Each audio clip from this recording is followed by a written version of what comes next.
ZEE5 ఉండగా మీ favourite TV shows ని మీరు అస్సలు మిస్ అవ్వలేరు. Complete free. వైదేహి దేవంశ్ గదిలో బలూన్స్ పెట్టి వాటిని పేల్చేలా చేసి తరువాత మన కుటుంబాన్ని ఏదో చెయ్యాలని చూశారు.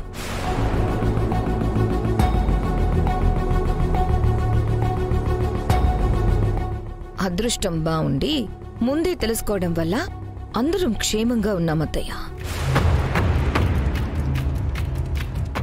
లేదంటే ఈ పాటికి ఏమై ఉండేవారు?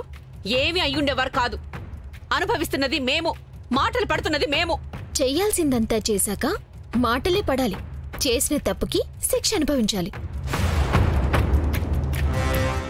వీళ్ళు చెప్పేది నిజమా స్వాహ?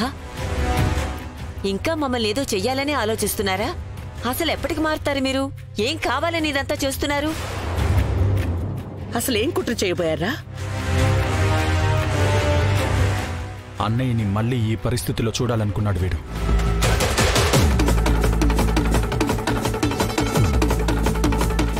ఆ పాపానికి ఆ భగవంతుడు వీడికి శిక్ష విధించాడు. ఏంటి? లక్కీనేదో చేయబోయాడా? అవునత్తయ్య, బావగారిని మళ్ళీ చక్రాల కుర్చీకి పరిమితం చెయ్యాలి అనుకున్నారు. అందుకే ఆ దేవుడు ఈ రకంగా శిక్షించాడు. దేవుడు కాదు, దశరథ రామయ్య మీ మామగారు. మమ్మల్ని ఎక్కడా బ్రతకనివ్వకుండా చంపుతున్నాడు. ఏం మాట్లాడుతున్నావు స్వాహ? నా రాజా మిమ్మల్ని చంపపోయాడా? ఈ కుటుంబం అంతా ఒకటిగా ఉండాలి, కలిసి బతకాలి అని కలలుగన్న నా కొడుకు మిమ్మల్ని చంపపోయాడా? చంపుతారమ్మమ్మా. ఈ కుటుంబానికి ఆపద కలిగించాలి అనుకునే వాళ్ళని మావయ్య గారు క్షమించారు. అంటే మీ మనసు ఇంత పాడు ఆలోచనలతో నిండిపోయున్నాయి. దీన్ని బట్టే నాకు అర్థమవుతోంది. మారరు మీరు. అసలేం కావాలి మీకు? ఎప్పుడో మారిపోయావక్క. ఇంకా మారాలి మారాలి అని మమ్మల్ని ఇలా చిత్రహింసలు పెడుతుంటే చావు తప్ప మాకు వేరే దారి కనపడ్డం లేదు. ఇప్పటికే నా కొడుకు జీవశవంలా మారిపోయాడు. ఇకనైనా మమ్మల్ని వదిలిపెట్టండి, మీకు దండం పెడతాను.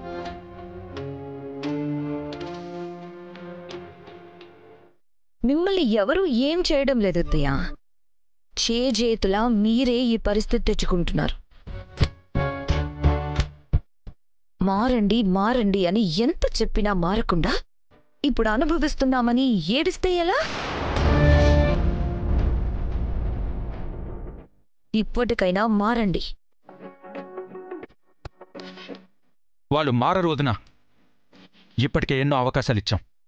మారాలి అనుకునే వాళ్ళే అయితే ఎప్పుడో మారుండేవారు. అవును, వీళ్ళతో మాట్లాడడం కూడా అనవసరమే. పదండి.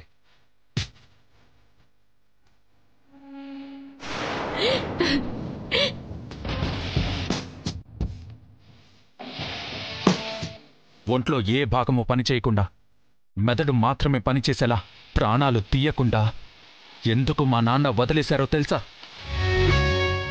నీకు ఇంకో అవకాశాన్ని ఇవ్వాలి అనుకుంటున్నారు. మారి మనిషిలా మాతో కలిసి బతకాలని కోరుకుంటున్నారు. ఇది మీకు ఆఖరి అవకాశం వాలి. మళ్ళీ ఏ చిన్న తప్పు చేసినా ఈ కొన ఊపిరిని కూడా లాక్కుపోతారు. ఈసారి నువ్వు దారి తప్పితే నీకు విధించే శిక్ష చావే అవుతుంది. గుర్తుంచుకో.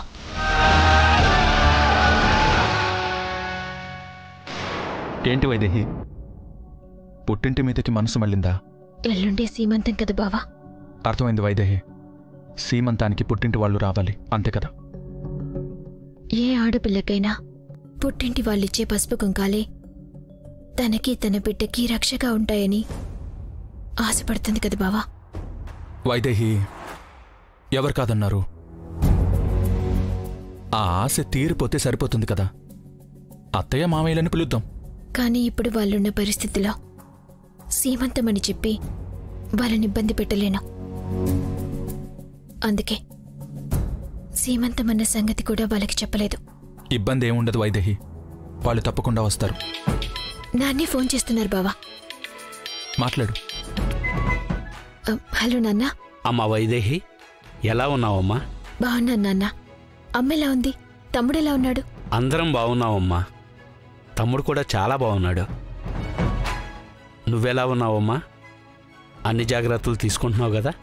తీసుకుంటున్నా నాన్న. నా పిచ్చి గాని జాగ్రత్తలు తీసుకుంటున్నావా అని నేను నిన్నడగటం ఏంటి?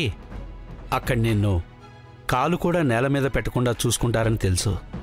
ఇంత బాగా చూసుకున్నా ఏ ఆడపిల్లైనా పుట్టింటి చల్లని చూపు కోసం ఎదురు చూస్తుంది నాన్న. ఇప్పుడు నాతో పాటు నా బిడ్డ కూడా మీ రాక కోసం ఎదురు చూస్తోంది. వస్తున్నామమ్మా. ఈ పేద పుట్టిల్లో నీ మెట్టినింటి స్థాయిలో సీమంతం చేయగలదో లేదోనని భయపడ్డాం. కాని భగవంతుడి దయో నీ కడుపులో బిడ్డ మహత్యమో అనుకోని సాయం అందింది. ఇప్పుడు ఏ లోటు లేకుండా సారి తేగలమన్న నమ్మకం కుదిరింది. నా బిడ్డకి సీమంతం జరిపించే భాగ్యం ఉంటుంది. నాన్న, మావయ్య, మీ ఆశీర్వాదమే మాకు కోట్ల రూపాయల కన్నా విలువైంది. మీరు లేకపోతే వైదేహికి జరిగే సీమంతం గొప్పగా ఉంటుందేమో, కానీ గుండెల నిండా సంతోషాన్ని ఇవ్వదు. మీ రాక కోసం ఎదురు చూస్తూ ఉంటాం. విన్నావు కదా నాన్న, ఇంట్లో అందరి మాట అదే. పసుపు కుంకాలు అక్షింతలతో వస్తే చాలు.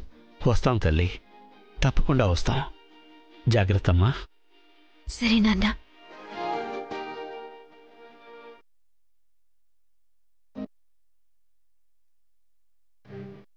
గురువుగారు సీమంతం జరిగి అందరి ఆశీర్వాదాలు దక్కితే ఏ ఆపదలు ఉండవని చెప్పారు బావా.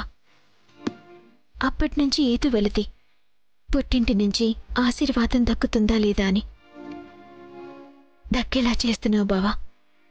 చాలా సంతోషంగా ఉంది. ఇక అంతా సంతోషమే వైదేహి. సీమంతం జరిగేసరికి వాలి స్వాహ పిండిలో కూడా మార్పు వచ్చేస్తుంది చూడు. జీ5 యాప్ డౌన్లోడ్ చేసి అన్ని ఎపిసోడ్స్ పూర్తి ఉచితంగా చూడండి.